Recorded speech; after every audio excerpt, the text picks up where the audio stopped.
say? What do you know?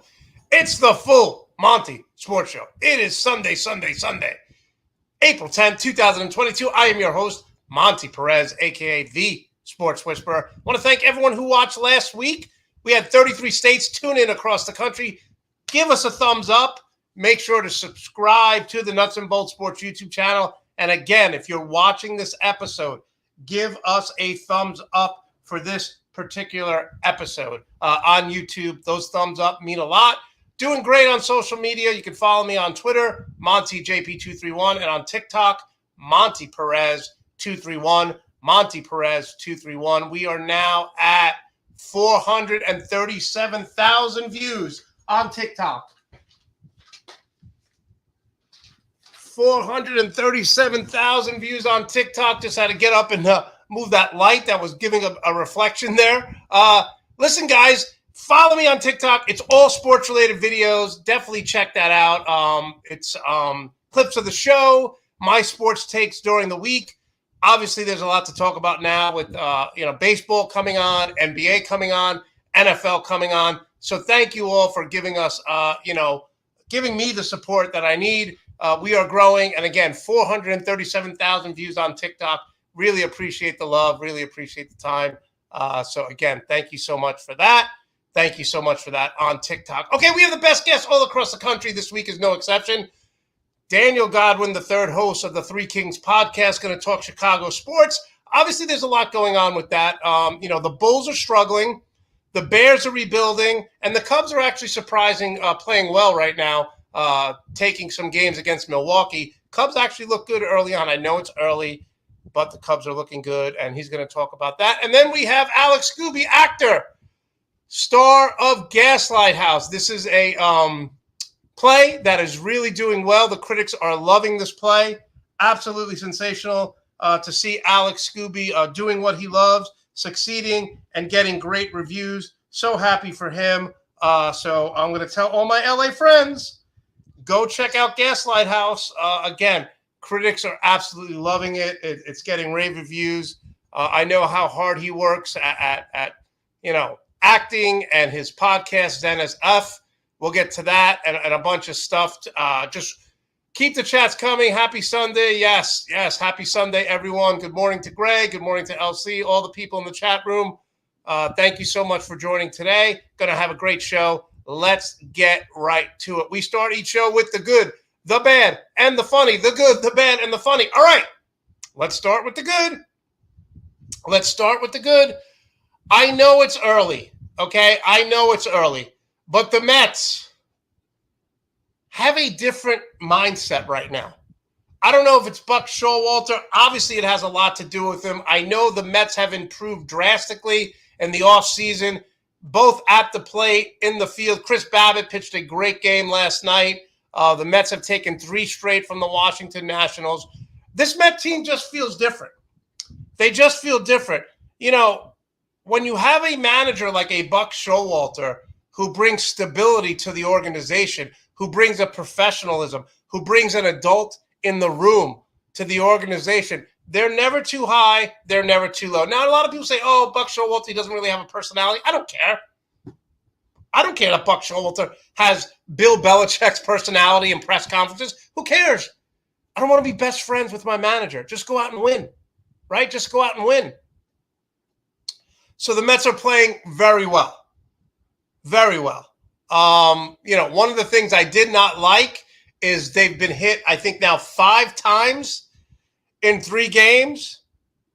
They've been hit 5 times in 3 games, and in those 5 games, 3 of them were at the head of a Mets player.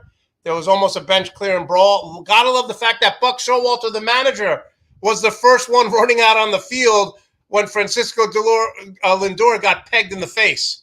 Now, thank God he was okay, but they threw at Pete Alonso. They threw at McCann. So, the Mets are going to be good this year. I think they'll win about 90, 95 games. All right. So that's the good. Now let's get to the bad. So I posted the video here on the left. This is not a damn strike on TikTok. Got about 14,000 views in 24 hours. And it's just the same old that we see here, right? It's just the same old that we see with these sports fan who refuse to evolve. Now, one of the arguments that the trolls on social media say when I said this is not a strike, and I showed a video of it, and I said we need to go to automatic balls and strikes, is, the human element. It's part of the game, the human element. Now, I went to the guy's profile. Now, he didn't have a picture because he's a troll. It was Steed8875, one of these trolls on social media that just has numbers. No pictures. But he has a lot of Dallas Cowboy memorabilia and pictures and stuff he bought over the years on his profile. So I said, human error. So if the Dallas Cowboys are playing the Green Bay Packers in the playoffs next year, and Dallas runs, it's 3rd and 10, and Dallas runs 9 yards or 11 yards, and they mark it 2 yards short, are you just supposed to let it go because it's human error, part of the game? No. We have reviews. We have instant replay. The NFL reviews every score, every turnover now. Stop with this BS human error. Then someone said, baseball has been the same way for years, over 100 years, and we got to keep it that way. Purists of the sport, all these liberals trying to change it. Really? There was never a wild card in baseball. Does that mean we want to play all games during the day like they used to? Does that mean the old Polo Grounds back in the day where the Mets used to play and the Giants used to play was, I think they used to hold 25,000 fans. Citi Field now holds over 42,000. We're supposed to keep all these stadiums small? Look around the league. Look around the league. The NFL, wild card, Sunday night games, Monday night games, Thursday night games, 2-point conversions. Look at the NBA, the play-in game. Play-in tournament. Now there's 7, 8, 9, and 10 battling out. Baseball fans, you got to evolve. You got to make the game better, more exciting. I was watching the Met game last night. By the 7th inning, I'm bored. I like the fact that double headers are now 7-inning games. So all these trolls on social media, just stop holding on to the past. Evolve. I can't stand people who refuse to evolve in this world. I like my old flip phone, or I don't use the computer because I don't believe in technology. Well, that's why you're failing in life. People who don't evolve and live in the 80s, this is the baseball fan. Human element. It's part of the game. Let the umpires make calls. No. When they're incompetent, no. So that's the good, the bad. Now I want to get to the funny. So again, speaking with the let me get one more bad in here. So Adam Schefter, okay, tell me you want to minimize a black athlete's accomplishment without telling me you want to minimize a black athlete's accomplishment. This is what Adam Schefter posted last night when he found, or a Saturday when Dwayne Haskins died, the Pittsburgh Steelers quarterback. Dwayne Haskins, a standout at Ohio State before struggling to catch on with the Washington football team and Pittsburgh Steelers in the NFL, died this morning when he got hit by a car in South Florida. This is what you're posting when the guy died? Struggling to catch on with Washington and Pittsburgh in the NFL. Adam, let's go over what you've been struggling with, shall we? Here's are the great predictions that he has made. Aaron Rodgers wanted out. Brady was retiring. Watson is innocent. Now look, it's one thing to get a game wrong when you predict the game. For example, I went 11-3 picking postseason games in the NFL. And what do people keep commenting on? The fact that I picked the number 1 seeded Packers over the San Francisco 49ers in Lambeau at home. And the 49ers won by a field goal. But what we're seeing it's not even journalism anymore. There's a guy on Twitter who I don't even follow anymore. All he does and he tries to be like a progressive, but he's really not, because all he does every time there's a Trump rally or someone lies on Fox News, he just tweets out what they said. For example, he said, Trump said the election was rigged and he has proof. There's never a follow-up. There's never, you were lying. He posts like Fox radical right-wing talking points, and he never posts the truth. He never posts corrections. Adam Schefter, this is not a one-off for you. This is supposed to be the NFL's insider, and he's always wrong. Always. Think about how insensitive this tweet is before struggling to catch on with Washington and Pittsburgh. This is what you write when the guy dies? And again, he took the tweet down because he realized it was wrong, but this is not a one-off. So again, someone tweeted the other day, "Oh, your boy Trae Young had 9 points and 9 assists." I'm like, yeah, he has a groin injury. Don't judge someone for one mistake or one, especially a reporter, one mistake, one error. Again, 11-3 in the postseason. People are still killing me for that one mistake. I'm looking at Adam Schefter's body of work lately, and it's all about clickbait. It's all about just trying to get people to comment, follow, retweet. You know, my friend Jared said the other day, he's like, "You need to stop with this Will Smith BS." I'm like, no, I don't. I said, I'm on the right side of history with this. He needs to be punished, and I'll get to that later in the show. When I had my radio show in New Jersey, the owner was extremely upset that I sided with Colin Kaepernick of the radio station. And when the general manager called me in, I said, he's peacefully protesting. He's not calling for violence. I'm on the right side of history, and it's because anytime there's discrimination, racism, sexism, misogynistic behavior, I side with the other person. It's not that hard. These guys in the media now, there's no accountability. There's no, they just want to be first. They don't want to be right. And I don't even care about being right. When people come on my show, and for example, if George Lopez comes on my show and he says the Rams are going to win, which he did throughout the postseason, that's great. But if he says the Rams are going to win during the postseason and they lose, I don't care. If Greg comes on my show and says the Cowboys are going to win and they lose, don't apologize to me. You're giving a educated opinion based on what you feel. I don't have homers on my show. If you watch this show week in and week out, there's never someone who doesn't criticize their team or they're a homer and says they're going to win the title every year. That's not what it is. But Adam Schefter, man, you're wrong so much lately. And it makes you wonder if he's just, you know, he's supposed to be the insider, but I don't think he's an insider. I think he's just making shit up, to be honest. And this tweet right here, before struggling to catch on with, this is what you're tweeting minutes after this guy just died. Tragically. Pathetic. Pathetic. All right. Now to the funny real quick. So we're talking about trolls on social media. So I posted something about the Philadelphia 76ers. We had Ori Hicks, a two-time Emmy Award winner, dropping names on my show last week, talking about the Sixers. And I basically said, look, I don't trust the Philadelphia 76ers. And the trolls on social media were like, oh, yeah, you could tell who never played and who never coached.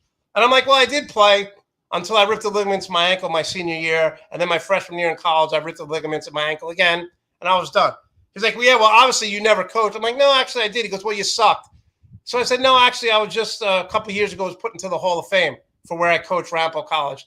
And I won 5 out of 6 tournaments. My picture and my team's picture in New Jersey is up on the wall because the guy who ran the team for 10 years before me won 6 championships in 10 years. So he's there and I'm there because I won 5 in 1 year. And I sent him the links and everything. So instead of him saying, okay, I was wrong, instead of him saying, hey, man, I apologize. This is what he wrote back to me. F you, loser. F you, loser. I'm like, no, I'm in a college Hall of Fame. I'm on the Wall of Fame for coaching AAU. My winning percentage is over 86% coaching. So when I give him all the proof, which I shouldn't have, but I just wanted to shut this guy up, he writes, F you, loser. So, yeah, okay. That's what you got to look forward to on social media. F you, loser. Yeah. Yeah, he makes so many mistakes. Yeah, Greg, I agree. You know, I don't have people on the show who are legitimately, fanboys. I have people who come on. And yes, I did. Thank you for noticing. I did wear my Mets colors on purpose, orange and blue. Very happy about the Mets.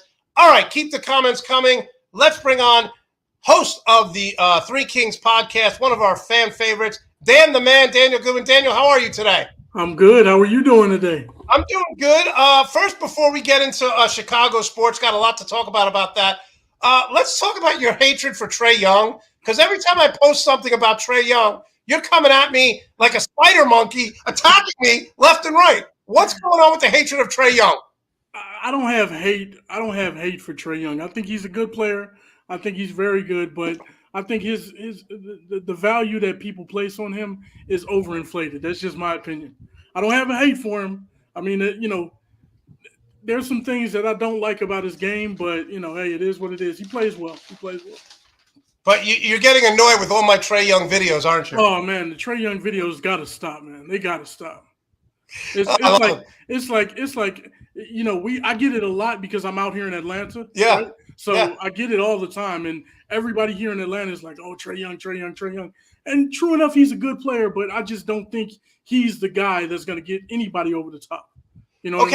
Okay. I mean, that's not what we're here for. But I will say this: He took a team that didn't have any All-Stars on it to the Eastern Conference Finals last year. He's the only player in the NBA top 5 in scoring, top 5 in assists, top 5 in free throw percentage. His team has been hurt all year, and I just found out he's 4th in minutes. So when people talk about Steph Curry, Trae Young is putting up better numbers, scoring-wise, assist-wise, and he's more durable. Yeah. I mean, with the way the NBA is played today in today's game, everybody has it's overinflated on everybody. Everybody's stats joke it. Embiid, even Luka Doncic, who I love, overinflated stats, man. The way they play the game, dominate the ball, everything runs through them. So they're gonna have these crazy, outrageous numbers, like a video game type style of offenses. That's what we see in the NBA. So it is what it is. I got to get used to it. I'm a guy from, I like an offense run the proper way and things like that. And I got to get used to it, I guess, Okay, listen, I remember watching the Knicks versus Houston, and the finals was 78-76. I never want to see that again. People talk about, and people always talk about, the Knicks back at their heyday, their glory years. They didn't win a title with Patrick Ewing. So if that's your glory years, Knicks, that's really struggling. And this is a little rough right here. I mean, makes me want to kidnap Trae Young. Wow, that's a little rough. All right, Daniel, let's get to your Chicago Bears. Have a lot of questions here. I understand that you want to rebuild. You have a new general manager. You have a new head coach. But you look around the NFL, right? And what do you do to protect your young quarterback? What do you do to protect your young quarterback? It's real simple. You surround him with wide receivers. The Buffalo Bills went out and got Stephon Diggs. Everyone wanted the Bengals to draft offensive linemen. They get Jamar Chase. What are we doing trading your best wide receiver who's supposed to help your young quarterback? Not trading him, let him go. I totally disagree with this move. You should have signed Robinson.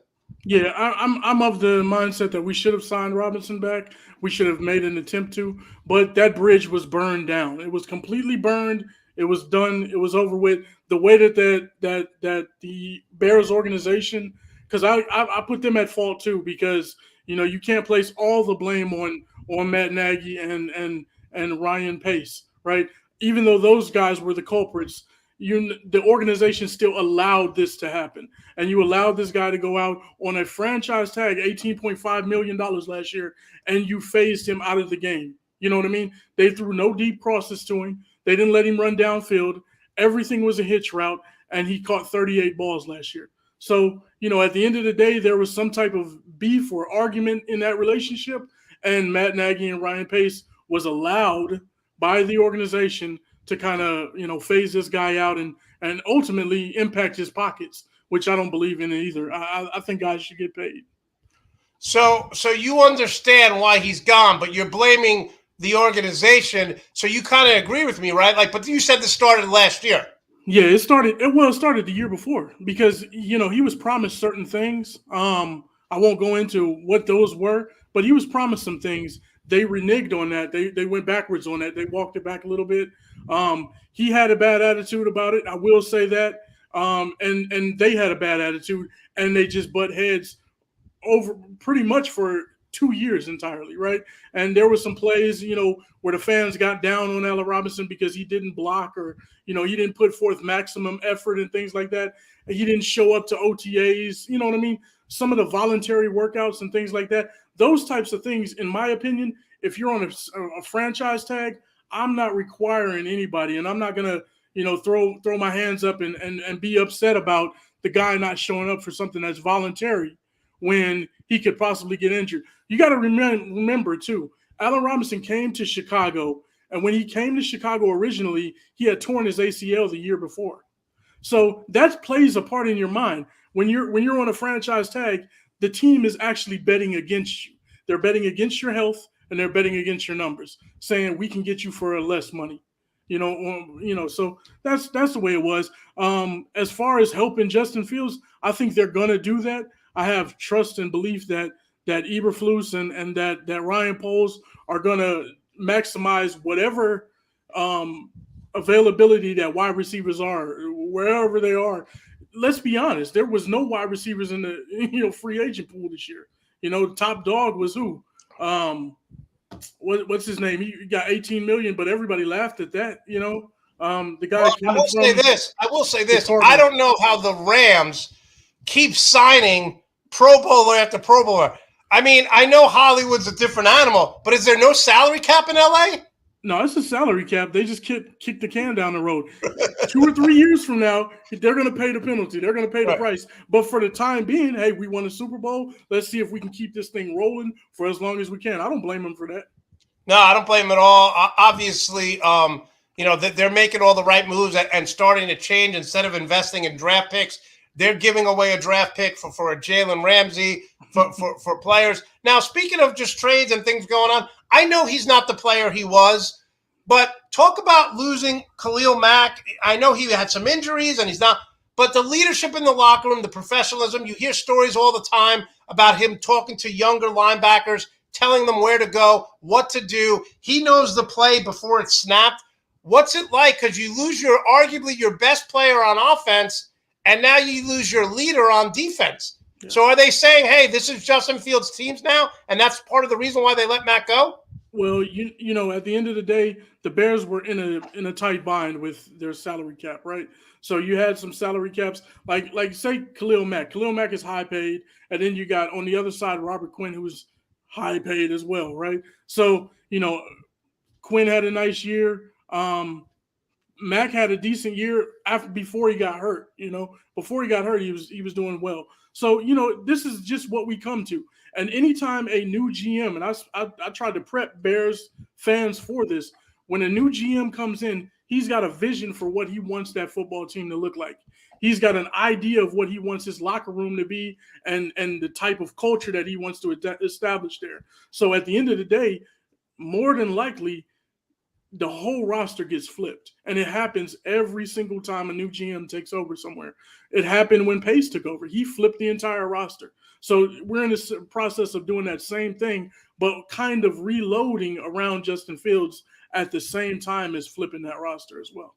Yeah, and thank you for saying end of the day, because that's one of our bingo drinking cards. All right. So when you say end of the day, people like Julio get happy because they get to take a shot and they get to take a drink. So keep that coming. All right. So the Bears don't have a first-round pick. They have the 39th pick. Talk about what they're going to try to do in the draft.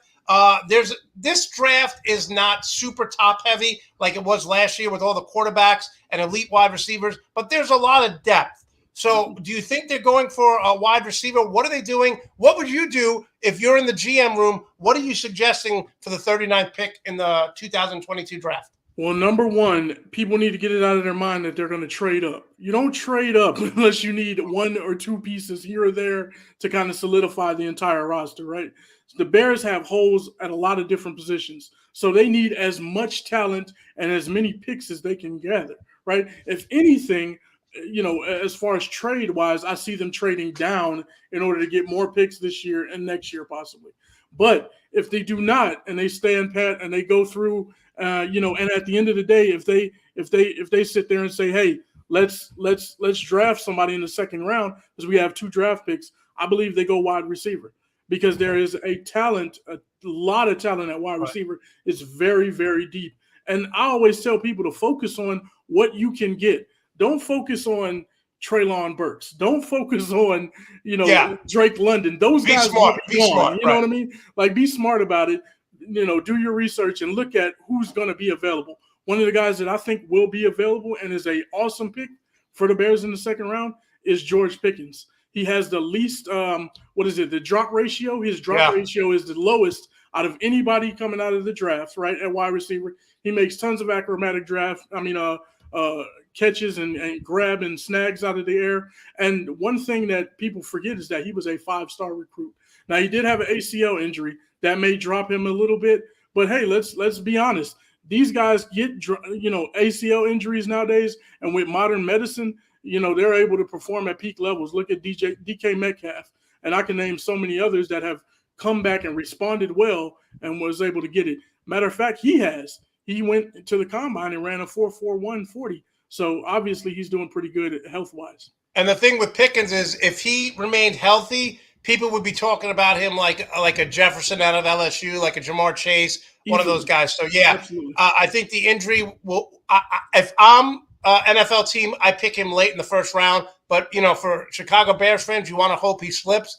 All right, so what's a successful year for the Bears? Now, I think the Green Bay Packers are going to take a step back. I have no faith in Kirk Cousins, so I think both of those teams could win 10, 11 games. Is it a stretch to say the Bears could go 8-9, 9-8, or there's just not enough talent on that team right now? Yeah, I mean, I'd have to, before I put a number on it, I'm going to put a number on it. I'll go 9-8 right now. Right. I think it's going to be – a lot's going to, dictate what happens in this draft, how quickly guys come together, and most importantly, that offensive line. We've addressed some issues with the offensive line.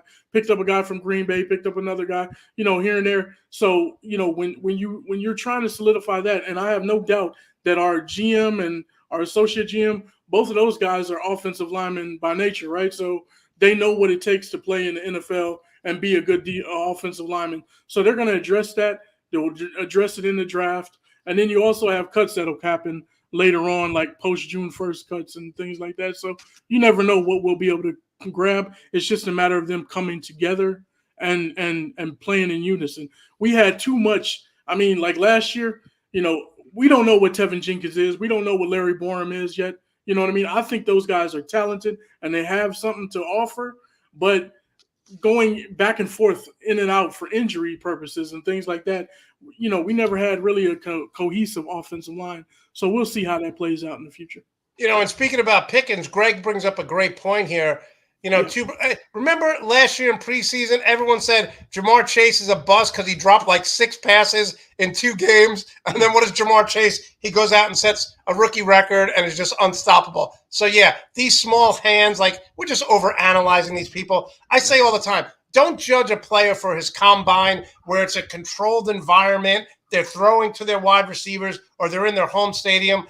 Judge them what they've done over the course of their career. Watch the tape of college football games to figure out how good a player is. You can have small hands, but they can be extremely strong as well. Yep. So all right, so we're going to move to the Chicago Bulls before we get into that. So I always try to put the background up for you, the Bears, the Bulls, the Cubs. But and I found this very interesting when I'm looking at Chicago Bulls wallpaper. They have this guy right here, and they have Craig Hodges, number 14. I mean, couldn't you put Scottie Pippen, Derrick Rose, even Jimmy Butler, Jordan, Tony? Why is there a number 14 representing the Chicago Bulls here, Dan? That's almost blasphemy. I don't know, man. Hey, Craig Hodges did win the 3-point contest. Shootout, one time. So that's a decent argument for Craig Hodges' number being used. I'll tell you what, the greatest line ever was Larry Bird won the 3-point contest and Craig Hodges wasn't there. For some reason, he missed it. And Craig Hodges goes, if he wants to compete, he knows where to find me. And Larry Bird goes, yeah, at the end of the Chicago Bulls bench. Brutal stuff by Larry Bird. One of the best trash talkers ever. All right, let's talk about your Chicago Bulls, Dan, because I got to be honest. They started off hot, and it almost looks like they have quit on their coach. They're getting blown out in every game. They're 3-7 in the last 10. Have they hit the wall? What the hell's going on with this team? No, I don't think they've hit the wall. I don't think they've quit on Billy Donovan. I think Billy Donovan is a good coach. He knows what he's doing. The team has bought in. The team bought into it. I don't think that changes overnight, right? I think what happened is the Bulls have been playing small ball, and these teams have figured it out. They've got the scouting report on their small ball. They know that they can pound us inside. They can run down into the middle. Nobody's going to touch them. Let's be honest. Vucevic is 6'10", and I've been telling people this all year. He's actually a small center. If you compare him to Joel Embiid, Nikola Jokic, you know what I mean? Those guys are big 7-footers, right? He's smaller than, he's shorter than Giannis, and Giannis doesn't even play center. Right. So, you know what I mean? This is what we have. And then, of course, we've been playing 4 guards because Pat Williams was hurt. But even when Pat Williams comes back, and he's been back now for a couple of games, he's still 6'9". He's not really a power forward. He's in between. So this Bulls roster, we're missing a big piece. We're missing a somebody who can protect the rim, protect the rim, and rebound. We get killed on the boards. We can't protect the rim. Those are the things, and you need somebody to do that dirty work. Monte Green is doing it, but he's 6'4", man. You know what I mean? You can't ask him to do that repeatedly. So he'll have some games where he plays really good above expectations, and then he'll come back down to earth because a small guy cannot continuously play like that day in and day out without it being exposed at some point. So that's what's happened to the Chicago Bulls right now. They've been exposed. What we need to do is try to revamp things and force teams to play our way, right? A lot of times, we can put the pressure on them in order to play our way, and that's what the Bulls have to learn. They have to learn that mindset that, hey, yeah, you're gonna beat us up down low, but we're gonna get you in trouble because we're gonna get you reaching and go around you. We're gonna do certain things to put guys in bad positions so that you can get them in foul trouble and force them to have to play and acquiesce to what you want them to do. Now, one of the things that really surprised me about this team is you would figure they'd be a better rebounding team because their 2 guards, Caruso and Ball, are good rebounders. Zach LaVine is a super athletic 2 guard. He plays over the rim. He was in the slam dunk contest, can shoot the 3. And DeRozan should be able to get 7-8 rebounds a game. So as a team, they should be better rebounding. I understand they're small, but their guards are very good rebounders. Is this something they could fix? Because it's been all season that other than DeRozan, who many people thought was the MVP of the league up until about a month ago, they have guys who should be better rebounders, and they should be. I look at Melo Ball, and, you look at him, he could average 14, 8, and 8. I look at Caruso, whether he plays 20 minutes, he was a very good rebounder with the Lakers, and Zach LaVine's super athletic. So what's the problem? Well, they play so far from the basket sometimes, right? So, a lot of the Bulls' plays are jump shots. And then as soon as somebody shoots the jumper, most of the time you're trying to get back because you don't want guys, these athletic teams, the Bulls have a hard time with some of those athletic teams, right? Once you get those big guys running up and down the court, like say with LaMelo Ball the other day, and they have, their wing players are huge, 6'8", and can run like gazelles down the court, right? So when you have that type of situation, you're worried about getting back on defense because, hey, at least we got to be down there. You know what I mean? Right. So that's the problem. Zach averages about 5 rebounds, and so does DeMar. They're both at about 5. Maybe Zach is a little bit less. And that's the problem. And you also have the situation where Lonzo Ball's been out for so long. Yeah. So he's out. We're missing a lot of defense on the perimeter. Some of those things were masked at the beginning of the year because Lonzo Ball and Alex Caruso are so good on the perimeter defensively, right? So that helped a lot of, mask some of the rebounding and the problems that we had inside. But once those 2 guys went out and they've had injuries and been battling them, man, it's people can take advantage of it. Okay, so they're looking to be probably about a 6 seed, right? So It looks like they're going to – I don't want to play the Celtics. I don't want to play Milwaukee. It looks like the Hawks will probably get the 8 seed. I want them to play Miami. Miami has one legitimate closer, Jimmy Butler, and I'm not even confident in him because he shoots 22% from three-point range. So I like the Hawks if they're healthy in that matchup. Who do you want to face in the first round, and do they have a chance if they go up against a very good second half of the season team in the Boston Celtics? Yeah, I think the Boston Celtics are playing probably the best basketball in the NBA right now, right?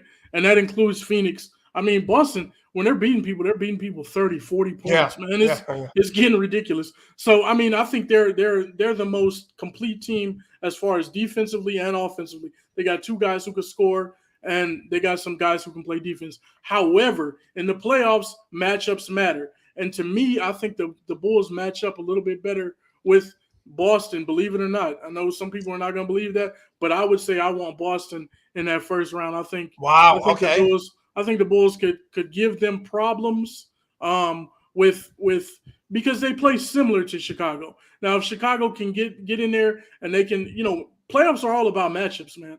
You know what I mean? We can throw the records out the window. We can throw all that out the window. The only thing that matters that those records matter in the playoffs is that one team has home court advantage. At the end of the day, it's about matchups and it's about adjustments. If Yeah, Billy but Donovan I can don't go in think there and adjust, going it's to your good. point. Sorry to interrupt you. Going into your point, I don't think the Milwaukee Bucks care about home court advantage. I don't think Kevin Durant does. And No. you bring up a great point. I've been saying this all week. One of the reasons why I like Atlanta if they do get into the playoffs is Trae Young. All he has to do, and he did this last year until he got hurt, is be the best player on the court 4 out of 7 games. So DeRozan needs to be the best player on the court, not for every game against Tatum, but at Mhm. least 4 out of 7, right? Are you counting on DeRozan to be the number one guy and score 28 to 30 in the postseason? Yeah, I don't see why he wouldn't be able to do that. He scored 28, per game right now. So in the playoffs, when I'm looking at my team and I look at Zach LaVine, he's averaging 24, 25 points a game. I'm looking at DeMar DeRozan, 28 points a game. Can you increase it by 2 points? Can you make an extra free throw here or there, right? 2 points gets you at 30, and then say Zach LaVine gets another 2 points. You got the guy averaging 30 and 27. If you go into the playoffs looking at it like that, that's hard to contend with if you can play defense on the other end. Right. And what I do like about this team, you look at the Chicago Bulls right now, and you have DeMar DeRozan shooting 87% from the free throw line, Mm-hmm. Zach LaVine shooting 85%, Caruso almost 80%, Mm-hmm. Vujacic 77. So you're looking at your starting 4 or 5, and Caruso who plays all the time. Who, if you get into foul trouble, they're going to make you pay at the free throw line. Absolutely, absolutely, and that's one thing that you need in the playoffs. Like I said, it comes down to those matchups. If you can get guys in foul trouble, you can get them out of a game here or there, and make some adjustments. Adjust your things that you got going on. That's what Billy Donovan needs to do. Now I don't know if he's been holding his hand. A lot of people have been thinking about that. Like maybe he's not trying to give too many things away because we've been dealing with injuries. But at this point in time, Pat Williams has to come off. He's going to have to play 28 to 30 good minutes per night, right? And he's going to have to put up shots, not be, because he's a little timid in my opinion, right? He doesn't shoot the ball as freely, and maybe that's trying to get back into the groove of things. But at this point in time, man, you got to start letting it go. Right. And one of the things I don't like about, let's say Kawhi Leonard comes back or some of these players that have been injured for so long, you need to, first of all, practice shape and game shape are two totally different things. They say you need 8 to 10 games to get into game shape. Kawhi Leonard has missed basically 2 years. He's been collecting checks since he hit that lucky shot in Toronto, which still brings me nightmares when they beat Philadelphia. But he hasn't been healthy. So when you talk about all these players in the NBA who have been nursing injuries, who are Mm-hmm. not healthy, I'm worried about John Collins from the Hawks. He's 17-8. He's the Mr. Glue guy, and he hasn't played. They're talking about maybe he'll play one game in the regular season. That's not going to cut it. So let's look. Two things I want to get to, then we'll get to the Cubs. Talking with Mm-hmm. Dana Goodwin III here, host of the Three Kings podcast. Dan, there's a little misconception. People like to change history, and this is something that's happening in politics, in sports. Can we just stop with the BS that if Kobe was on the Lakers, they would have somehow magically made the playoffs? Let me break it down for all the LeBron haters out there. Okay? Kobe Bryant, last 3 years in LA, he played 6 games. He played 35 games. They were 10 and 25. He shot 41%. And in the last year of his life playing basketball, he was played in 66 games. He was 13 and 53 in those games. He shot 41%. Why is LeBron getting attacked when he shot 52% from the field, 30 points per game, 8 rebounds, 6 assists. This love affair, if Kobe was on the team, Kobe sucked his last 3 years. That's fact. Why are the hatred for LeBron? All right, well, there's two reasons. Because Kobe is beloved, number one. That's number one. I mean, he won championships, 5 of them in LA. It's hard to compete with that, right? Especially in LA. In LA, they're used to being there. They're used to this, right? Now, Kobe has a past because look, Kobe was coming off of an Achilles injury, where he broke his kneecap. You know what I mean? There were a ton of injuries in Kobe's last couple of years. Right, which LeBron, for the most part, has been pretty healthy. Right. And let's remember something, Kobe fans. He never got past the second round without Phil Jackson. Never. Yeah, I mean, you can argue that, but here's the argument. Here's the argument and why people are upset at LeBron. And this is one that I agree with as well, by the way. I believe that LeBron played a certain way this year and didn't worry about winning. And LeBron has done this over his career. He dominates the ball, right? And he dominates it so much that other guys on the team don't quite know their roles. I've said this time and time again for, 15 years now, that Michael Jordan, Kobe Bryant, they're the scorers. I'm going to score. I'm taking the last shot. This is what I'm going to do. Everybody else knows their role. Ron Harper knew he was going to play defense. Scottie Pippen knew he was going to run the point. Dennis Rodman knew he was going to do the dirty work. Horace Grant knew he was going to play physical down low. Bill Cartwright knew he was a protector and throw elbows. These are guys knew their role. You look at the teams that the Lakers have put together, nobody knows their roles ever. Not one season that they've been there. Now, they did win the championship in the bubble, but come on, let's be honest. That bubble was a little bit tainted, right? That's just my opinion on it. That's my opinion. But people share that opinion, and I say this: 20 years from now, no one's going to say, "Hey, it goes down. He's got a ring." And I will say this: for all the Kobe and Allen Iverson, also those guys shot less than 44%. Okay, absolutely. LeBron shot 52% this year. What you're saying is 100% correct. But that's not on LeBron. That's on the management. And if the Lakers are coming back and saying that, LeBron handpicked these guys, well, then you suck as management. Pat Riley doesn't let his players run the show. Steve Kerr doesn't let his players run the show. Greg Popovich, when he was winning all those titles, would sit Tim Duncan down and yell at Tony Parker. So if the Lakers are saying that this is LeBron's fault because he handpicked this team, then Jeannie Buss doesn't deserve to own the Los Angeles Lakers. Well, let me ask you a question. What team recently has LeBron not done that at? He's done it at every team that he's gone to. And then when he leaves that team, he leaves that roster in shambles every single stop. It happened to Cleveland when he left Cleveland. Initially, they were in shambles. When he left Miami, they were in shambles for a couple of years. When he left Cleveland again, in shambles again. Now it's done the same thing. This is the thing. LeBron doesn't want to play with younger players, right? Because he doesn't want to teach anybody anything. He just wants guys that are going to stand there and try to, hopefully they fit and they coexist somehow, some way.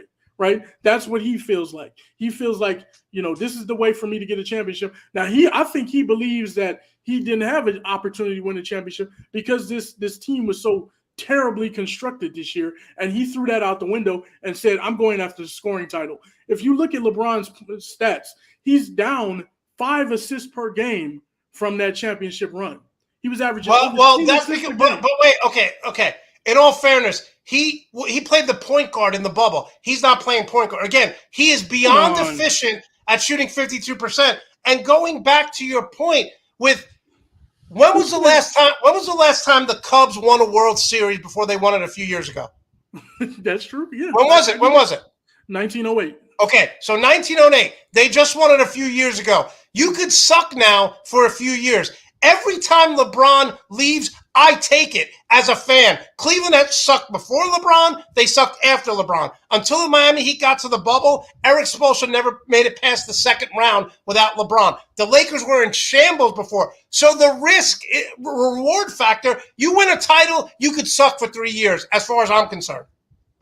I mean, I get what you're saying.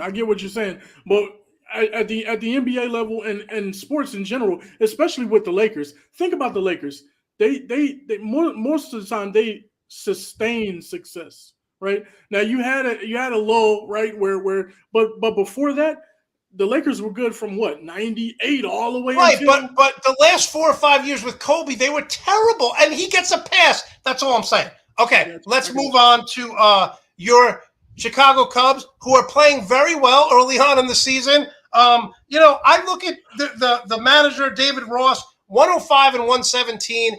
Is this a rebuilding year? We got about a minute, two left. So talk about the Cubs, what they're doing, as I match your hat with the background here, all the different Cubs logos over the years. Are you excited about this team, or is it rebuilding? What are they doing? I'm excited about the team. I think they can contend. It's a possibility that they can contend for their division, right? Am I saying World Series? No, I'm not saying World Series. I think there is a rebuild that is in the process, right? But they were able to reload somewhat on talented players, and pull some guys in. They got the Marcus Stroman. He's pitching today. You got Seiya Suzuki coming over from Japan. That's a wonderful piece. 27 years old, great piece. He's playing well. You got Ian Happ, he's had all the tools in his career since he's been drafted. He's had all the tools. It just hasn't all come together. And right now, he's 7 at bats, 5 hits right now. 3 of them are doubles. So he's playing well. So you got a couple of pieces in here that can help you contend and at least, give the fans something to root for. But it is a rebuilding process. And I'm just going to be honest, our farm system is loaded right now. We have a lot of good players in the farm system. So the future looks bright. You're happy with the direction they're going after winning a championship and kind of going on a downward climb over the last few years. Yeah, that last year was terrible because at one point we were, number 1 in the division, and then we went on this terrible, 20 wins and like 60 some odd losses over the last portion of the season. Yeah. So it was really. Well, they traded almost everyone. Let's be honest. Yeah, they traded away everybody. Jock Beats and all of those guys. So you know what I mean. It is what it is. I understand why they did it. For them to be able to reload as quickly as they have and kind of be, give the fans something to root for. I'm happy with that. I'm happy with it. We'll see how it plays out, though, man. But right now, they're playing really good, and I think they have a chance. I mean, if something goes wrong, like I said, baseball is just so fickle, man. You could get on a high, and guys could click in the locker room or in the clubhouse, get along, and all of a sudden they just take off. Look at what Kansas City was able to do playing small ball, not really having a home run hitter on that team. And they went back. They beat my Mets in 5 games. I think my Mets are going to win 90 games. Definitely positive. Even though it's early, you just tell a different mindset. But that's good because, like I said, they won a title, and the Cubs started to go downhill. They traded away everyone. But as long as you're happy and you like the young players and what they're trying to build, that's good for Cubs fans. All right, Dan, how can we follow you? How can we support you? Hell of a job as always. At Dan Goodwin III on Twitter. You can follow me there. You can check out at the 3 Kings of the Midway podcast as well, at 3Kings_Midway. And then, of course, I have my whole co-host with me, Devori Nesby and Roy Williamson. We like to, keep it real. And we're doing that. We're also doing another podcast as well, myself and Devori, where we'll be covering all of sports, even golf, tennis, everything. So I'm looking forward to it. Keep an eye out for it. And thank you for having me once again. Always a gracious host. It's lovely being here. Well, and I will give you credit. You are starting to get more active in our Twitter chat room with sending your stuff. Dan, if you send your stuff to me, people are going to listen to it. There's no negative to sending your stuff to me. Exactly. I know it. I agree 100%. I got to be more mindful of it. I keep saying that, but I will. All right. Always appreciate the time. Enjoy your Sunday. Thanks for coming on. All right, my man. Thanks a lot. Great job by Dan Goodwin III. Always a pleasure having him on. Speaking of always a pleasure, it's been a while. We're going to bring on Alex Skuby. But before we do, I got to read you one of the reviews of the new play that he's one of the stars in. Gaslight House is an unforgettable experience that puts the rage and outrageous and the theater back in therapy. The Whitfire Theater is also quite the find for people seeking a venue that balances independent, small space theater with hospitality and slightly more refined energy. This play is a must-see. Let's bring him on. Alex Skuby, it has been a while. How are you, my friend? Hey, man. How are you? I'm doing good. Wow, that's, I'm seeing all over how great this play is. Yeah, we're having a blast, and we worked our asses off for about 3 months on this thing, getting the script tight. And Howard Skora is my third play with him. He's a writer, and he actually directed this play, and it's a ride, man. It's a roller coaster. It deals with mental health issues, which is kind of pertinent right now, and it deals with family dysfunction, and I play a psychiatrist named Dr. Ben Soloway, who's got the 98th bestseller in audiobooks in Wow, okay. Self-help section. So Wow. He thinks he can go home and institutionalize his sister into it. Right. So it's just a ride.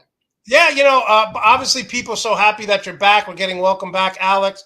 So Hi, guys. One of the things that you've obviously worked with this writer before, correct? Yes. You've done. But one of the things I always say to people, like, I knew just from coaching that my college basketball team was really good. I knew when I used to do stand-up comedy, some of my jokes were really good. When you're reading this play, when you're first starting out, do you know right off the bat, damn, this is really good? Yeah, well, anything Howie writes, because, again, he deals in dysfunction, right? So he usually takes stories from his life, surrounded, by his family. Back in the days from New York, and from Brooklyn. And so he takes these real life stories and he, puts a spin on them, for effect. And so I knew going in. Now I knew about this play like a year before, but I didn't know when we were going to do it. Plus, we're in a pandemic, so everything kind of just shut down. Everyone knows that. So when we finally went and started doing it, rehearsing it and stuff, I realized like this is going to be a fun ride, So again, once I step on stage, I'm the first actor on stage. I'm up there for 50 minutes, nonstop, and then the cast surrounding me is phenomenal. Nadia Ginsburg, Amy Smallwood Winston, Kit McDonough, Robbie Mangiardi, Sarah Marafino. They're all wonderful actors, and it's a pleasure to be up there with them. So walk our fans through this. I used to do, like I said, I did stand-up comedy, and I love the live audience, right? Love the live audience. I used to do a podcast. It was live. I do this show live. I don't like recording and everything. So walk us through this. What do you prefer? Obviously, King of Queens, you've done movies, you've done TV. Yeah. What is it about the live performance that you like more or you don't like? Well, it's scarier. Okay. So, I mean, when you do TV or film or what, even voiceovers, it's like, there's a cut, you can cut another take, let's do it again, yada, yada, yada. But, in theater, once those lights come up, there's no going back. So there's this sense of you really have to focus. You really have to connect to the character that you're playing. And you have to be as honest and grounded as possible, even in this play, which is a farce. You still as an actor have to be grounded, right? So, you play the reality of it, you internalize it, and you go forward. And our audiences have been great thus far, and they're in it, and you can feel that there's energy between an actor on stage and a live audience. There's energy, there's like a give and take, right? So there's this playfulness. It's wonderful. Do you like it better performing live? Yes. Okay. So yeah, I prefer theater to all that stuff, but so all right. So now another question that I had for people who walk us through the actual process. So if you're on a sitcom, you guys sit around, you do a table read, and then you shoot it live in front of a studio audience. In movies, different takes. How long do you practice to do a play? Is it now that the play is up and running, are you still practicing with table reads, or hey, everyone's on their own? Like, how much practice goes into the play as opposed to a TV sitcom? Well, so TV sitcom, you get the script over the weekend. Monday, usually, not all the time, but Monday is a table read, and then you go right into rehearsal. And then, Tuesday, Wednesday, there's like, network run-throughs where the network comes and watches what you're rehearsing, and then they give an okay on the script. And then finally the audience comes in and, on a Friday night, say, and you shoot for 8 hours. Okay. Right. And there's cut and stuff, and the audience is great. And live, sitcoms are usually live. The multi-cameras are usually anyway. It's different now. Today's a lot of single camera stuff, so that's all filmed like a movie, right? So they don't have live audiences for single camera. But in theater, basically, what happens is you get a production date where you're going to start rehearsing, and you have more time. You have more time to connect to the character. You have more time to look at the journey of the character that you're playing. So by the time it opens, you're solid in the process. So once the play does open, though, there's really no more directing. So the director steps aside, usually the writer steps aside, and the play is the actors. It's their journey, because no show is ever the same in live theater. So it's still the same story, but the actors are getting more comfortable as they do more shows, and there's more playfulness, and there's more freedom, and there's more there's a looseness to it. So, but that's there's just more. You get more time in theater to study the character. Now, you said there's more, looseness to it. What happens during a play? I was in a play one time, and I totally forgot. I blacked out. I totally forgot my line, and the other actor had to literally walk me through it, and I basically just ad-libbed the paragraph. What happens when you're standing across from someone and they screw up the line? The audience doesn't know it, but you know it. Well, it's funny. There can be this sense of like death, like this, this kind of depth. Okay, so in this play that I'm doing now, I have 81 pages of dialogue. Wow. So now I've always been pretty good memorizing dialogue, but when you're on stage and you're playing and you're doing stuff, sometimes you can get lost in a moment and not be so quick to get to that next line. But when it happens, I'm surrounded by wonderful actors on stage. So if I slip up, the audience doesn't know. We know that. And we can kind of work our way back into the scene. Now, again, even when you're ad-libbing, you have to still keep the context of what's going on in the scene, right? So, and if one of them kind of, forget a line, we have the wherewithal to just go ease back into it. But, and the funny thing is the audience doesn't know it, but as actors, we beat ourselves up because we're like, I can't believe that. I just ruined the entire show. But you did. Right. You did. But yeah, I know that feeling. And it's interesting. And are any of these actors, did you know them a lot before? Have you worked with them in the past? And because all the reviews I'm reading is like, from top to bottom, the cast is so in sync. There's great chemistry. Did you work with any of these guys before, or know any of these women? I pretty much know all of them. I haven't worked with so Robbie Mangiardi, who plays my uncle in the play. Him and I, this is our second play together. He did Howie's last play also, and so that Kit McDonough, Nadia Ginsburg, those two would step in during Damaged Furniture, which was Howie's last play that I did. They would step in for the other actors when the other actors had other things to do. I had not worked with Sarah, had not worked with Amy, but getting to know them and it's pretty wild. Yeah, they're great humans. Now, with the success of this play, people are asking things like, will like a DVD streaming? Will it come to New York? Is that the goal, or is it just? I mean, because you guys are being from the very first show. It's getting tremendous reviews, so I imagine it's growing and more popular. It's becoming more popular every week. Yeah, and here's the thing. So, what we all want the same thing. Like, we would love to go to New York. We would love to take it to London. Like, I would love to go do a play in London. This one I think would kill. But right now we're just going through it. We're just seeing what we have. We're just feeling it out, and maybe we could take it somewhere else. I don't know. I drank a little bit last night. What was the question? So let's forget about that question. Let's move on to this. How can people go see you? I have friends in LA that I'm going to reach out to. Yeah. When is the play running, and how can they support you in this? Okay, so you can go to gaslighthouseplay.com. This is where you get the tickets. You can read about the show, read about the cast. Our bios are on there. You can buy tickets through that website. We're at the Whitefire Theater in Los Angeles. It's like a 90-seat house, so it's intimate. Right. Yeah, go check us. Come check us out, man. And how long is it? How long is the play? Length? The length of the play? So it is about an hour and 40 minutes, and there's a 10-minute intermission. So 10 minutes. yeah, 10-minute intermission. So you get a little break in between.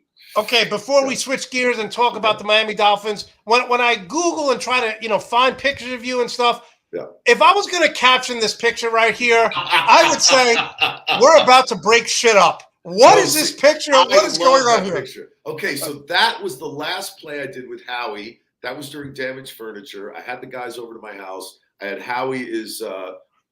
If you're looking at the picture, he's like on the left. That's the writer, and that's Robbie Mangiardi, who's in this play with me now too. And I had him over for steaks, and Robbie brought some cigars, and we toked up. So you remember that picture specifically? Oh yeah! Oh my God! Yeah, that was a great night. There was tequila. There was talk about like what age are we all going to have to wear diapers? It's just like stuff like that. All right, let's move to your other passion, the Miami Dolphins. Yes. First of all, I was miserable when they fired Brian Flores. Me too. Were you the only Dolphin coach since 2003 to have back-to-back winning seasons? Were you like, to quote your podcast, Zen as F, were you like, what the F's going on here? I was sick to my stomach because I thought, like, what the hell are they doing? This is ridiculous. But in hindsight, I guess, there wasn't, they weren't meshing in the building. And he was a great defensive coach. The offense was miserable. Like absolutely just a joke. But I will say this: I'm digging this new guy they brought in, this young kid, and I'm just kind of really interested, especially with who they're bringing in the offseason, and I'm kind of excited here now. It's funny because when I think of Mike McDaniel, this young kid, that all I think about is the Latin singing sensation right here. I mean, don't they look alike? Look at this. That was J-Lo's like 13th husband, right? Yeah. She's getting married again, by the way. But doesn't Mark Anthony look like Mike McDaniel? I mean, they could be twins. They could totally be twinsies. That's so funny. All right. So as a fan, right, my Jets always suck. We know this. Yes. But if I found out that my owner was offering $100,000 to fix games and lose, as a fan, I say this all the time. I like the Knicks. I grew up watching the Knicks. I can't support them because James Dolan is the worst owner in sports. Yeah. How do you justify rooting for the team when this guy's trying to fix games? Well, it's bigger than that, right? I mean, like he's a billionaire. Stephen Ross, he's a businessman, and he was doing, shady stuff. Yeah. Allegedly, right? So they're investigating it, and there's this person who's going to, I guess, come out with a report on that sooner than later. And, but is it shocking? Is it this day and age? Is it shocking? It's not very shocking, man. But again, like I said this about, and I'll say this again at the end of the show about Will Smith. Like, now he's banned for 10 years. Like, you got to hold these guys accountable, right? This is what happened. This is what happened. It's happening with actors, with athletes, with politicians. It's like no one's held accountable if you're famous or you're rich. This guy was basically telling his fans we're trying to win. And in the background, he's putting out a product where he wants to lose. It's paramount to fixing games. There was a ref in the NBA a few years ago, Donaghy, who went to jail because he was fixing games based on the calls he made. This is pathetic. As a Dolphin fan, I'd be outraged. No, it is. It's outrageous, but it's not shocking. And so what are we supposed to do as fans? Like, well, we're not going to watch the game anymore. Right. They were doing that. There was NFL fans screaming about, these players kneeling down, which was taken way out of context. And these players, I'm not going to watch football anymore. Well, then don't. Go fuck off. But I will say this.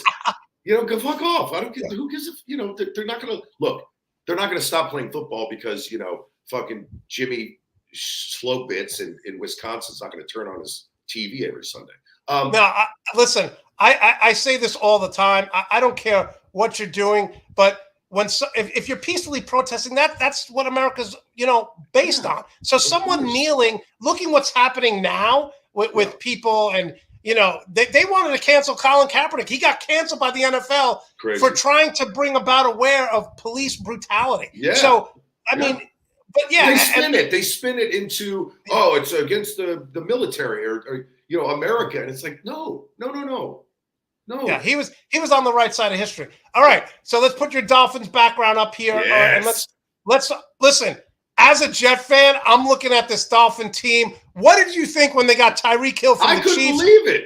Yeah. I was like, what the hell? This is amazing, right? We're going to have speed, And I'm just hoping Tua can chuck that ball, man, because, these players are going to be downfield. They're going to blow the top off these secondaries. Well, you've been a Tua supporter from day one. You're like, let this guy grow on the job. Now with Jalen Waddle, who many people don't realize, he set the rookie record last year for most reception.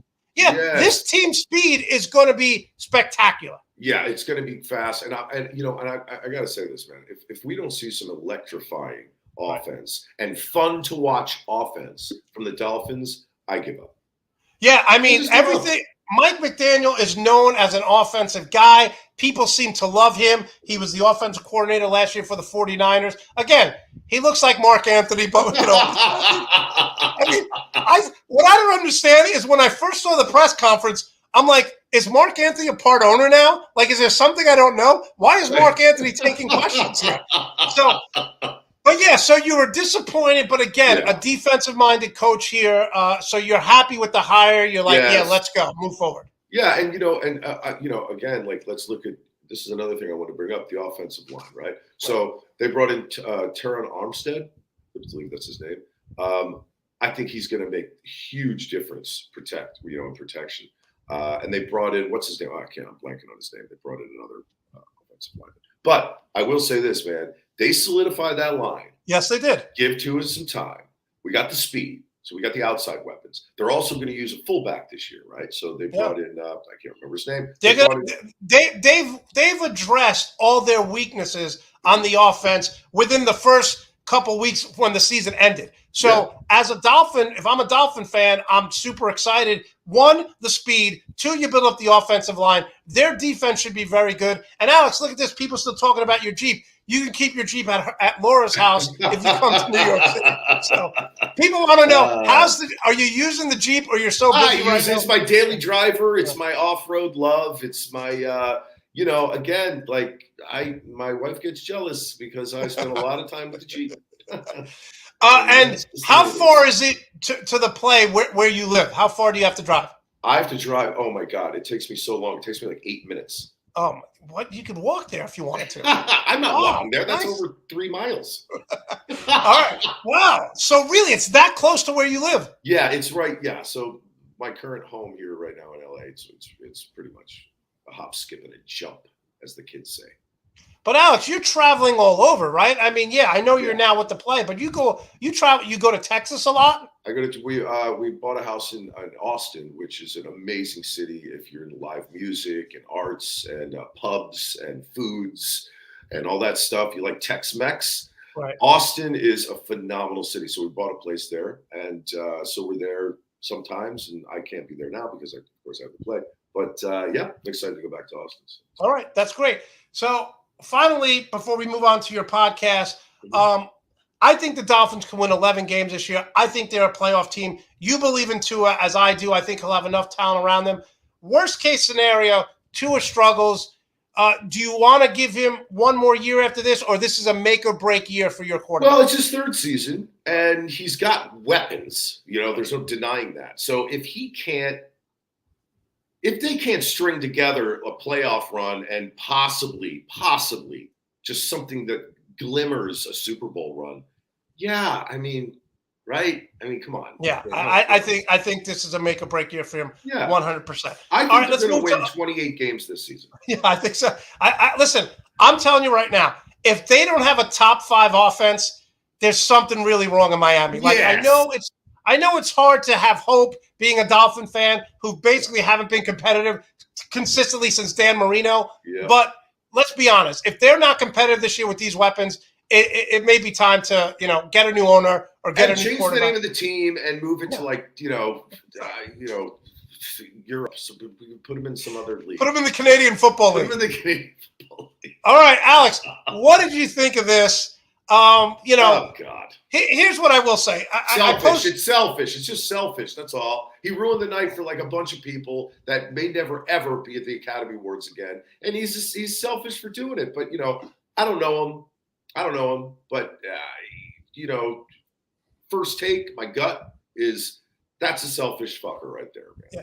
I mean, the way that I see it, I used to do stand-up comedy, and you'd get heckled, but it never, for me, it never resulted in violence, right? No one ever came up and wanted. My thing is, when someone used to heckle me, I give one joke back at them, and then I move on. I don't give them air. I don't give them attention. But when I see what happened here, he's banned now for 10 years, but when I see what happened here, I'm just like, this guy, and people say, oh, Chris Rock deserved it. Like, it's a joke. Well, look, everyone gets poked. Actors are up for being ribbed constantly. 24/7. Just ribbed. I mean, we get made fun of. And look, after that happened, all of us as a community, especially people in the acting world, we just realized it's like we're not in the cool club anymore, man. Yeah, the class is gone. Yeah. It's tacky. This stuff is tacky. It's funny because when I saw it happen, I went off, and then I posted on TikTok because I've been doing a lot of videos. I talked to you about that, and the people were like, "Yeah, finally standing up to the mouth." And it's like, what? When did we become a society when stuff? Ricky Gervais made a great statement like 3 years ago, and you know this from being an actor, and I know as I'm getting more popular with this show and on social media, people are going to attack you left and right. Of course. Ricky Gervais said, imagine being so arrogant that you feel, and he said this before, Will Smith did it, you feel you have to physically assault someone because you don't like their criticism of you. He goes, imagine going through life where no one can criticize you. How are you supposed to grow as a person?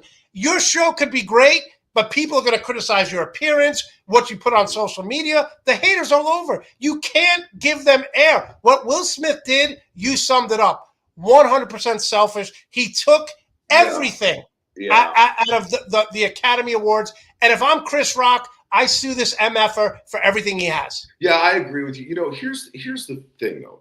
There's more to this story. There's more going on in Will Smith and Jada's life. Again, I don't know, but there's more there. It's not just this. This wasn't just. This isn't just one incident. This is a buildup. Something is going on there, and I'm not gonna say what I think is going on there. But it's just there's more to it, man. There's more to it than that. And what he did. Now, people are gonna say, "Nah, he deserved it," and I'm glad he got up there and he stuck up for his wife and all that.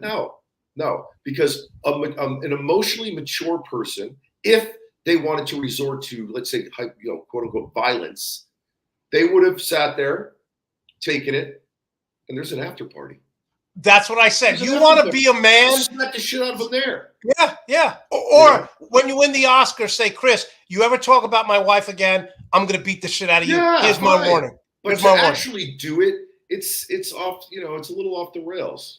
Alex, your wife is an actress. How many times has she been criticized? And you're like, I want to kill that person, right? Like you think that, but you don't do it, right? You're very protective of your spouse. I get it, right? I mean, she's been criticized for things. Yeah, of course, and we her and I both have been called like horrible things. But here's the funny thing: when I was younger, I would go, especially on the internet, I would always say the same thing. I'd say, "You're saying this on your computer. Say it to me. Right. Say it to me, to my face. Say it to my face." And but you can only do that for so long before you realize it's just a dead end. So now I don't even respond. I don't. And a lot of times, like if I see my wife puts out something or whatever, I won't even read the comments. Most of them, 90% of them are wonderful. She's got a lot of fans. But the 10%, there's some shitty people out there that have nothing better to do than try to make someone feel like shit, right? Yeah. It is. It's just like water off a duck's back, man. I opened up the show just talking about like this one guy on social media, and he was telling me, "Oh, I never coached, I never played," and when I proved him wrong. And I proved to him that, yeah, I did coach. I'm in the Hall of Fame. I'm in the AAU Wall of Fame because I've won all these titles and championships. And I showed him that. He just wrote back, F you, loser. Like he's like, oh, you never played or coached. I said, no, I played until I ripped the ligaments in my ankle. Oh, you never coached? No, I did. I'm actually in the Hall of Fame. I coached. I won 86% of my games. And I sent him the proof, the pictures, the stats. He just writes back, F you, loser. So arguing with someone on social media is really like arguing with a drunk guy at the bar. At the end of the day, he's still going to be drunk, and you just get annoyed, and you just ruin yourself. Right? I mean, that's how it is. That's how it is. So my next question is, when you know you're doing something that's you put a lot of time and effort into it, when you know you're doing something that you've worked hard at, and there's, like you said, there's that, because I still struggle with this. I still try to call these people out. Like one guy said, I'll punch you in the face. I said, no, you won't. He's like, if I ever see you, I was like, you seem really nice. Like I try to, how do you react? Like, for example, let's say you're doing a TV show, a play. I watch King of Queens episodes now that I know you a little bit. And I'm like, man, Alex is the best actor because he played such a dorky guy in King of Queens. He's not like that at all. So when someone criticizes you, how do you just roll with the punches when my saying, I'm going to tell you right now, here's my saying. So if someone's criticizing me as a person, that's fine. Look, I'm my own worst critic. There is nothing you can say to me or about me that I haven't thought of and gone well beyond, right? There's nothing. My work, it's different. My motto is attendance is not compulsory.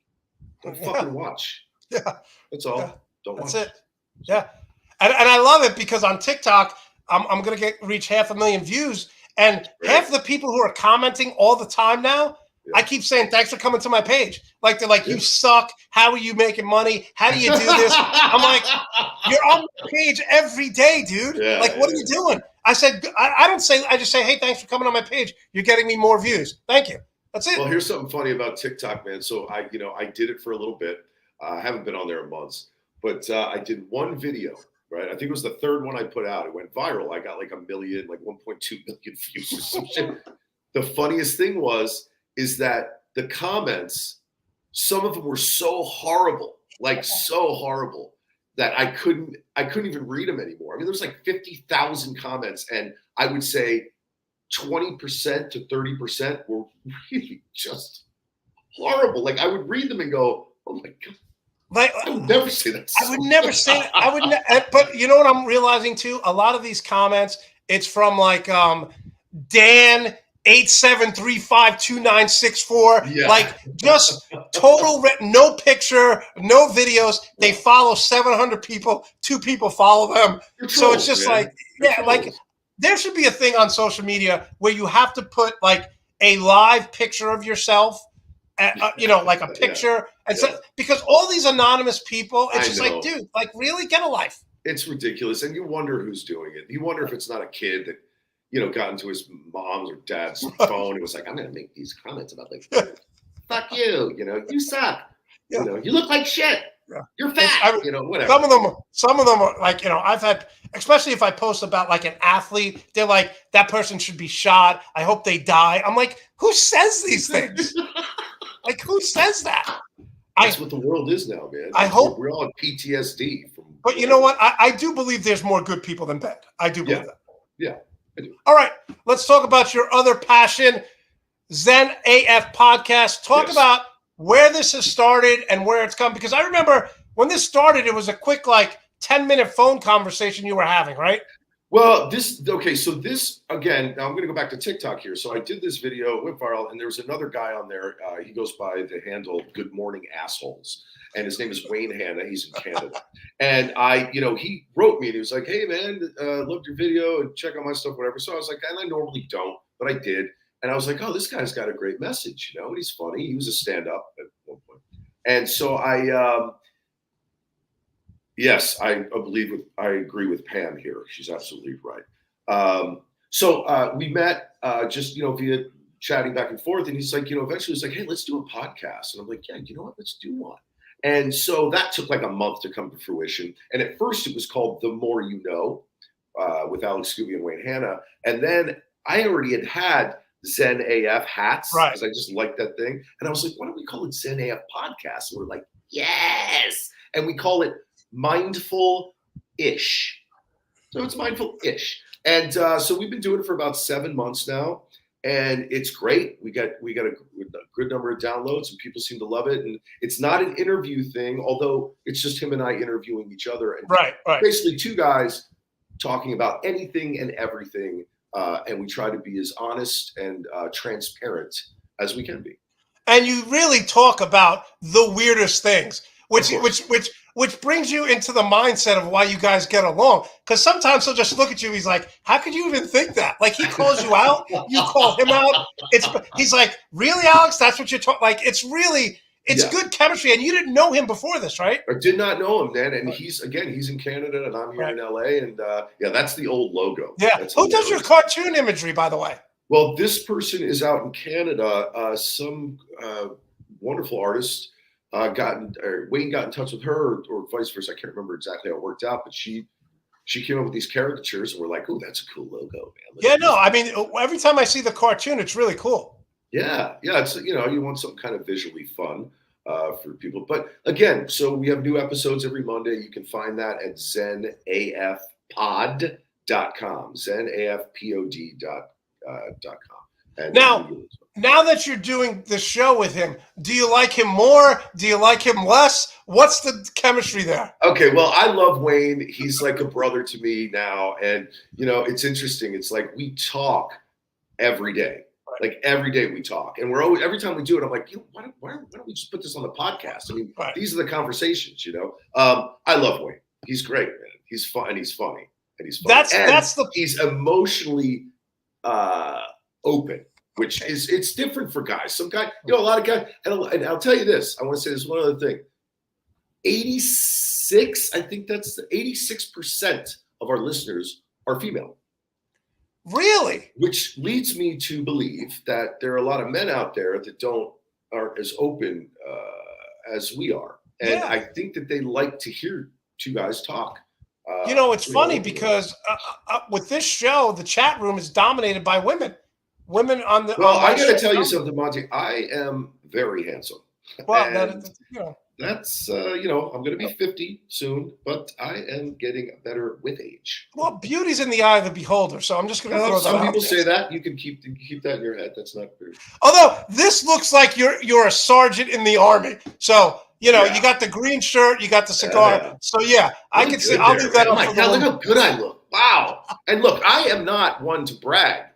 Most of the time. I don't brag all the time. I look good in that picture. All right, Alex. Finally, got a couple more minutes here left to go. So, how long does this play run? And obviously, when you do a play like this, it opens up a lot of doors. We've talked about this with you during COVID. It was basically nothing was open.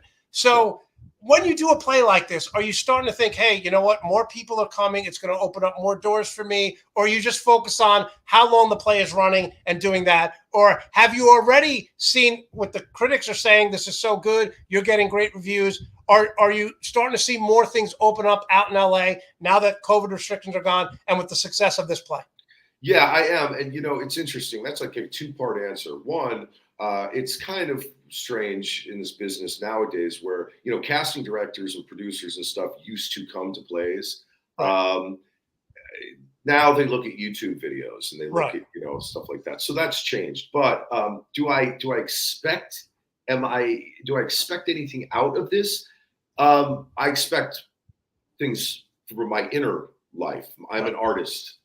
That's it. I just want to perform. I want to keep doing this. I'm not looking towards anything like that because that takes me out of the present moment, right? And the present moment is where all the life is happening. So if something happens, great. Outside of TV, film, and all that stuff, I would love to take this play to New York because I think it would crush, and I would like to take it to London. So again, that's just me putting it out there into the universe, man. Right. So you just focus on the job at hand, what we're doing.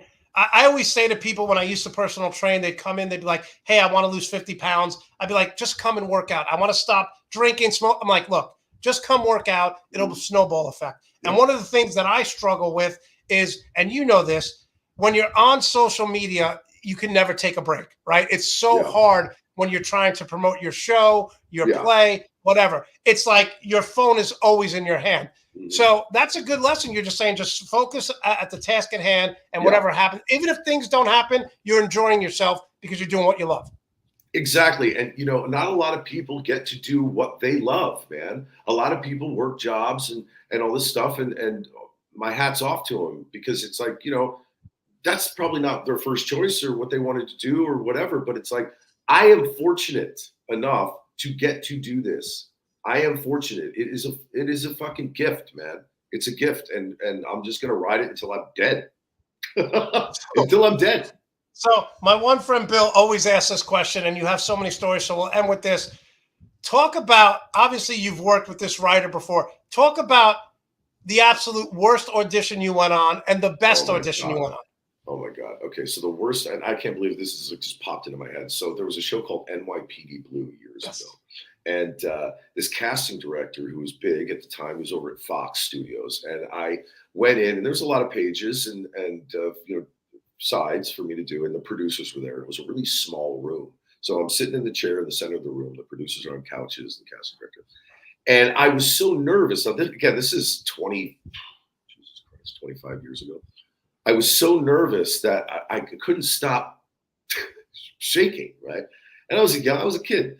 And then my neck started going. And I couldn't. And like a twitch? Like a twitch? Oh, yeah, like a fucking twitch. So what I did was I just looked down at the paper, read the lines, got up and left. My agent, so I'm walking to my car, just wanted to like jump off a building at that point. Because I was so like, this is it. It's over. I'm never going to act again. I'm never going to, whatever. So my agent calls me and goes, this is to add insult to injury. He goes, what the hell happened? I go, what do you mean? It's like, the casting director just called me. I said, yeah, and what? They're like, he's like, you basically shit on the floor. Like you just shit all over everybody. And then you left. They never want to see you again. And, that was the worst. I think that was the worst. How long did it take you? I mean, what did you just hit the bar after that? Like, how do you recover from that? Well, you have to have thick ass skin, man. So next day I had another audition. I went in and crushed it. Oh, okay. It's funny because Ray Romano did a sitcom. He did a sitcom, Everybody Loves Raymond. But before that, he went on David Letterman's show and he said he bombed. He said Dave interviewed him. Dave didn't laugh. He said, I was so nervous. He goes to his hotel. He calls his wife and said, I'm getting a job. It's over. He's walking to the airport. His agent gets in touch with him and they said, Dave wants to meet you. He wants to set up a sitcom. He thought it was his worst performance ever. And Dave just loved something about him and went on to produce his show. So it just goes to show you. So the next day, after messing up that audition or not doing what you thought you do, were you confident in the next audition? Well, yeah, because you just have to kind of, that was that day. Today's a new day. Let's go. Let's start here. Let's go now. Let's do this. That's the past. We're here now. Do what you are meant to do, man. Don't let that stuff get in your head. Just, and it goes. And by the way, it took a while to get to that point in my life where I could bomb and then go, okay, you know what? Get rid of it. That's not me. That's not who I am. That's not what I do. Right. And what's your best audition ever where it was just so smooth? Oh my God, best audition ever. So smooth. I tested at network to play the lead in a series, in a sitcom, and the entire network was there. And I was really nervous right before of course, this was at ABC, and I had to go into this theater, and like I'm alone on stage, spotlight, and the whole network is sitting in the audience, and the casting director's up front in the audience reading with the opposite lines off stage. And I crushed it, man. I crushed it. I never felt so good. I just felt smooth. I felt confident. I knew the beats. Comedy is all timing. That comedy is timing. It's like a song. It's music, right? So I crushed it. I just killed it. I didn't get it, but I crushed it. Okay, so my final question here is, when you crush something, right? I make fun of myself all the time because I was like, hey, man, I try to keep my TikTok videos 45 seconds because attention span. And I realized that 45 seconds translates to Twitter. Anything over 45 seconds on Twitter, you got to edit it. So there are videos that I'll put out that I put so much time, so much thought in. It'll take me an hour to do, get it all set. I'll get 500 views. Then I'll just post a clip of something that I didn't think would get anything. Like I posted this Mets video and commentary. I got 52,000 views in a day. And I'm like, this video, I put no effort in. So when you put so much effort into something and it doesn't equate to what you wanted, in your case, you crushed the audition, but you did not get the part. How do you justify that? Because the result does not warrant what you wanted. Okay, well, here's the deal, though, man. I mean, like, this is a business of names, right? So, I knew going into that even, whatever I did in that room, I might stick in those people's heads and they might think of me for another part. But the truth of the matter is that, they wanted a bigger name. They wanted, someone else. And that happens constantly. Like I read for something the other day, a great series that I can't talk about because I had to sign an NDA, which is so fucking funny to me. But crushed it. But do I know? I know that there are offers out to other actors. Now, if they all pass, yeah, I'll do it. Yeah, listen, you know what I mean? Yeah, I see so many times. Actually, speaking of Will Smith, and I'll probably do it better than them. By the way, Will Smith turned down The Matrix. He turned down The Matrix, and then look what it led to. He slapped someone. Well, yeah, that's true. That's why he slapped him. It was The Matrix. Listen, Keanu Reeves, this guy, he seems like one of the nicest human beings on the planet. He's been through so much trauma, but Keanu Reeves with the John Wick movies and The Matrix. This guy's just a money-making machine. He's got to have at least $100 in his checking account. At least, but he donates it all to cancer because his sister and I think his ex-girlfriend died of that. So, and I think what's the actor's name who died? He saw his best friend die right outside a club. Oh yeah, that's God. You know who we're talking about. Anyway, Alex, yeah. So, all right, Alex. So, how long does this play run for, and what day is it on, and how can we follow you and support you? Thank you so much for getting up early. I know it's very early out. No, it's fine. So the play runs till June 4th as of right now. We're doing Saturdays, but we're adding Sundays, and that's at the Whitefire Theater in Los Angeles. It's called Gaslight House. Come see us. You can follow me on Twitter at Alex_Skuby, and I'm on Instagram at official Alex Skuby. I do not do Facebook. Yes. Okay. Listen, always a pleasure to have you on. People are like, hey, I'm talking to you, man.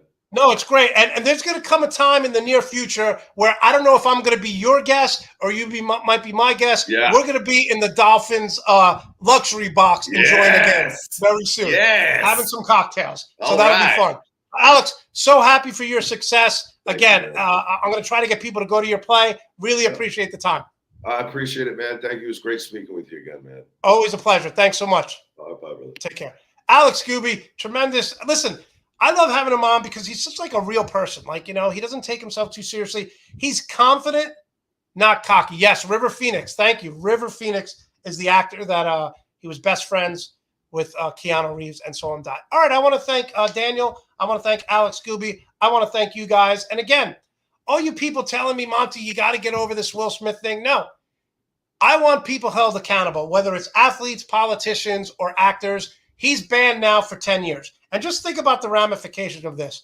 Are you going to want to hire Will Smith for a movie when you know that he cannot be there to accept an Oscar if he does win? Just think about this. One selfish act like Alex Skuby just said, he's now banned for 10 years.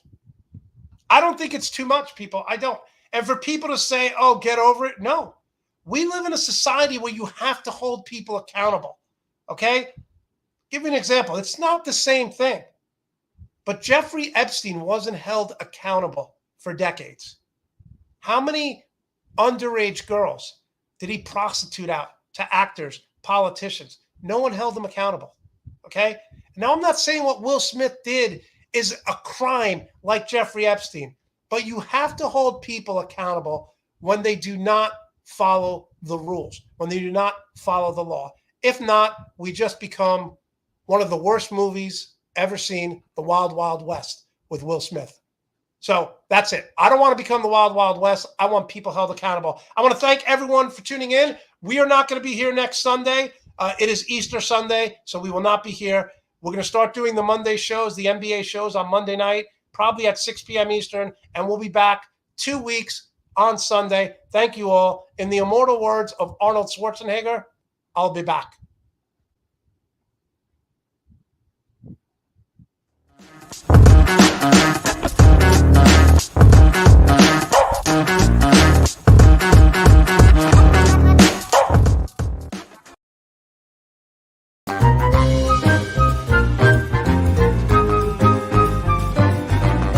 That will never be broken.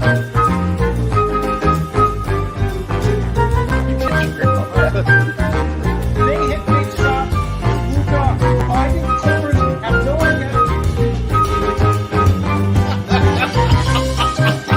that reaction. Look at that reaction.